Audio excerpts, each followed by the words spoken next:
Hey y'all, welcome to Most of It, where I talk about most things that I find interesting.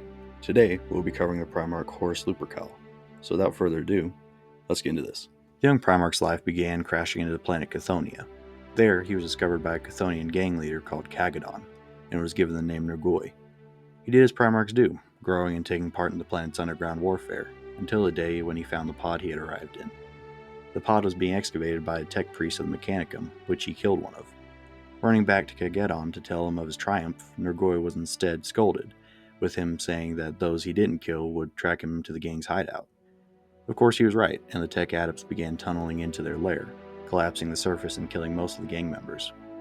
Nergoi killed the adepts, with this act seemingly triggering something within him, unlocking memories of the galaxy and himself, with even his body swelling. With the other tech priests arriving, they found not Nergoi, but rather a primarch, who proclaimed himself to be Horus Lupercal. After his discovery, Horus and some of his comrades from Chthoniya were brought to Terra, with them kneeling before the Emperor and swearing loyalty to him. Horus was the first of the Emperor's sons to return to him, and for 30 years was the only known primarch. The Emperor grew very close to his son, with them even saving each other's lives on multiple occasions. Leman Russ was the second primarch to be found, with Horus regarding him as a savage, but still getting along rather well with him. As his other brothers were found and the Astartes were put under the command of their respective fathers, Horus was given his own legion, called the Luna Wolves. Throughout the Great Crusade, Horus proved himself a master tactician, and was even given control of the legions when the Emperor found another of his sons. After the Olenor campaign, Horus was given the rank of War Master, with the Emperor beginning to step away from the Great Crusade to work on his Webway project. Horus's brothers reacted in many ways, including jealousy, a refusal to take orders, and some, like Mortarion, Sanguinius, Lorgar, Rogaldorn, and Fulgrim, agreeing with Horus's appointment, causing Horus to grow closest with these brothers. As the Council of Terra was formed and the Emperor continued to step away from the Great Crusade, a seed of resentment was planted within Horus that even he didn't know about. Unbeknownst to Horus, his brother Lorgar was a Chaos Worshipper, along with his legion, the Wordbearers, and they were conspiring to make Horus the champion of Chaos Undivided. The Wordbearers began forming warrior lodges within many of the other legions. During first contact with an alien race called the Interrex, all was going peacefully until the word-bearer Erebus secretly stole a chaos weapon from them, causing fighting to erupt with the Interrex being wiped out. This conflict shook Horus, as all seemingly went well, and he blamed himself for the conflict. After this battle, Horus renamed the Luna Wolves to the Sons of Horus. One day on the planet Davin, Horus was injured with the blade of Nurgle, which was planted there by Erebus. Horus fell into a coma and was unable to be healed by Imperial means. In desperation, the Sons of Horus, under the suggestion of Erebus, moved Horus's body to one of the lodges. There, the priest began a chaos ritual, with Erebus entering Horus's mind, showing him visions of the future where the Emperor was worshipped as a god, and discarded the Primarchs once they were no longer of any use. Also telling Horus that the Chaos Gods were peaceful keepers of balance, with little interest in the Materium, and that the Emperor would destroy their realm on his way to godhood.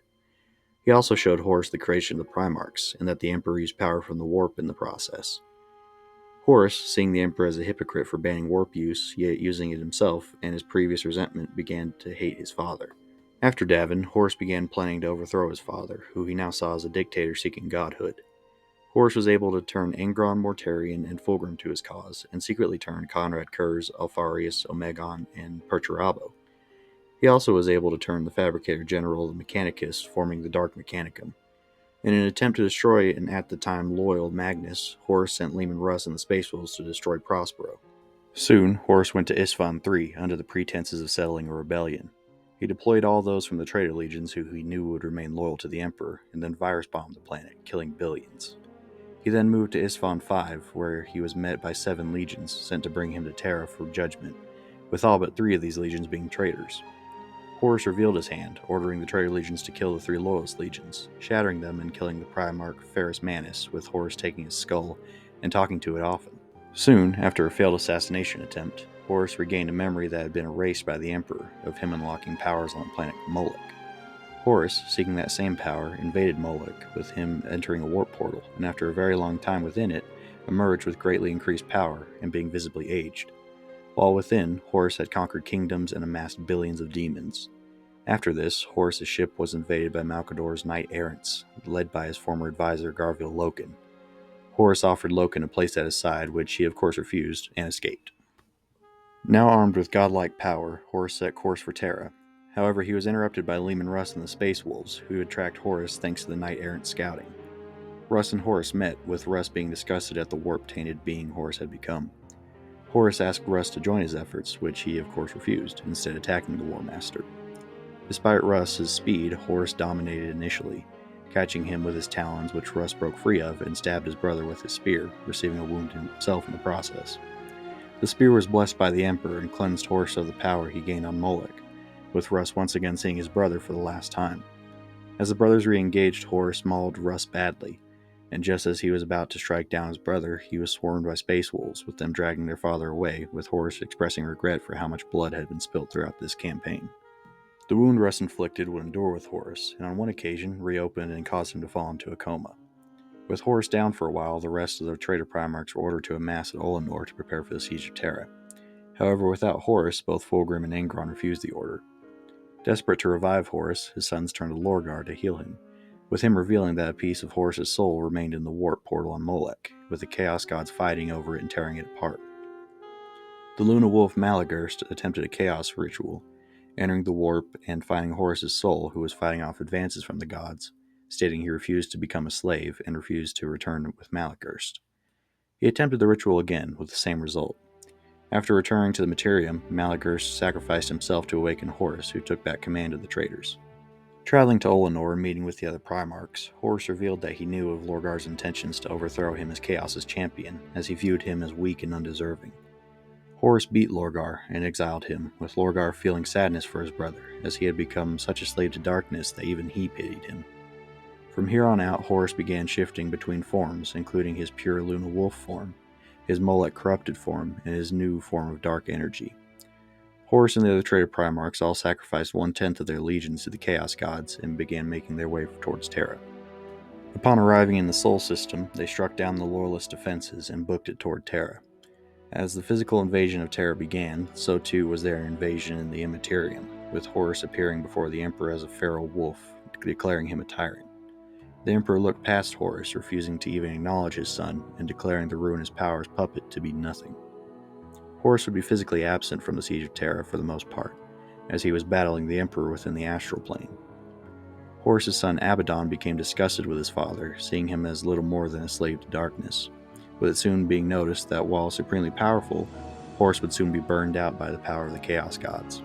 This began to come true as months into the siege, Horus began to become senile, believing old battles were currently happening, with much of Horus's command responsibilities falling to Perturabo, which soon caused him and his sons to quit the siege altogether. Horus, out of desperation, ordered Angron to hunt and kill Sanguinius, as he would pose a very real threat to him. Horus's legions would soon win when he received a psychic vision of Verbute Gilman's Ultramarines' arrival in 9 hours. At this point, Horus knew that the Ultramarines and their Primarch would change the tide of the battle, so he lowered his ship's shields and challenged the Emperor to duel him directly. The Emperor, Sanguinius, Rogaldorn, and Constantine Valdor would teleport aboard the ship, with Horus scattering them all aboard the vessel, and taking control of the Custodes, forcing the Emperor to kill them. Horus, swelling with dark power, caused all Marines aboard to go insane as he shifted between dimensions. Horus allowed Sanguinius to reach him first, and attempted to turn to chaos so they could face the Emperor together, with him genuinely being disappointed when his brother refused his offer. The already injured Sanguinius attacked Horus, with Horus holding back in an attempt to wear down his brother into joining him. However, as Horus received wounds, he became frustrated, and as he detected the Emperor approaching, he resigned himself to kill his brother. Horus unleashed his power, reaching into the 8th dimension, grabbing Sanguinius and slamming him into the ground, beating him and impaling him with his talons, with Horus sighing with disappointment as his brother's body was strung up by demons. Horus was confronted by the Emperor, who looked past him and addressed the 4 Chaos Gods, who were there to witness the final conflict. As they engaged each other, Horus, being empowered by all 4 gods, was able to overpower the Emperor, and declared he would make his father a slave for all eternity. However, Horus was confronted by Garville Loken, who stated that Horus was the slave, not the Emperor, appealing to Horus's pride and convincing him to face the Emperor as a Primarch. Horus shed his power and smashed his father's head with his mace, as the demons surrounding him tried desperately to warn him of something. Horus ignored them, but soon learned that both Loken and the Emperor's body were rused by the Emperor, who began a final attack. The Emperor used the light of the Astronomicon and shined it into Horus's brain, causing him to fall in agony as he tried to regain his warp power. However, for his arrogance, the Chaos Gods denied his attempts, with Horus finally seeing that he was never in control and really was a slave. This realization caused the old Horus to manifest, with him begging the Emperor to kill him and free him of his servitude. The Emperor, saddened by seeing his beloved son again, reluctantly pushed an Athane dagger into Horus's chest, channeling all his might through the blade, destroying Horus's body, leaving him a charred skeleton inside his armor, with his son Garva Loken mourning over his father's remains, remembering the great man he had once been. After his death, Horus's body was taken by Abaddon, who fled into the Eye of Terror, with the sons of Horus revering their father's accomplishments. Horus's body was once stolen by the Emperor's children and was used to make a clone of the Primarch, which was destroyed by Abaddon. Wielding his father's talons, Abaddon continues attacking the Imperium and carrying on his father's ill-fated ambitions. So that's where the story stands for now, and I seriously doubt we'll see any more of Horus in the setting. Horus is unquestionably the most influential Primarch, with his actions continuing to shape the Imperium even in the current setting. Horus was astounding, being able to bring the Imperium to its knees in roughly 7 years. His story is a testament to the saying, "The higher you fly, the harder you fall." Horus was in a position second only to the Emperor, and he fell lower than anyone else, save maybe Magnus. His fall was fast. He was completely and utterly fooled by the Chaos Gods, with the future he was shown by Erebus only coming to pass due to Horus's actions. His story is also one of broken trust, as he felt abandoned by his father to shoulder a titanic war effort alone. Horus is definitely one of the most interesting Primarchs, and if you've read the first 2 books of the Horus Heresy, you know how uncomfortable it was to see a pure Horus be slowly corrupted. Also, side note, how can anyone even try to compare Abaddon to Horus? Abaddon's had like 10,000 years to destroy an already hemorrhaging Imperium and has still failed. Meanwhile, Horus did it in 7. But anyway, if you want to learn more about Horus and his Legion, I'd recommend reading the books Horus Rising, False Gods, and The End in the Death trilogy. Well, that's all I got for today, y'all. Thanks for watching. Like and subscribe if you enjoyed the video, and comment down below what topics or characters you'd like to see me cover next.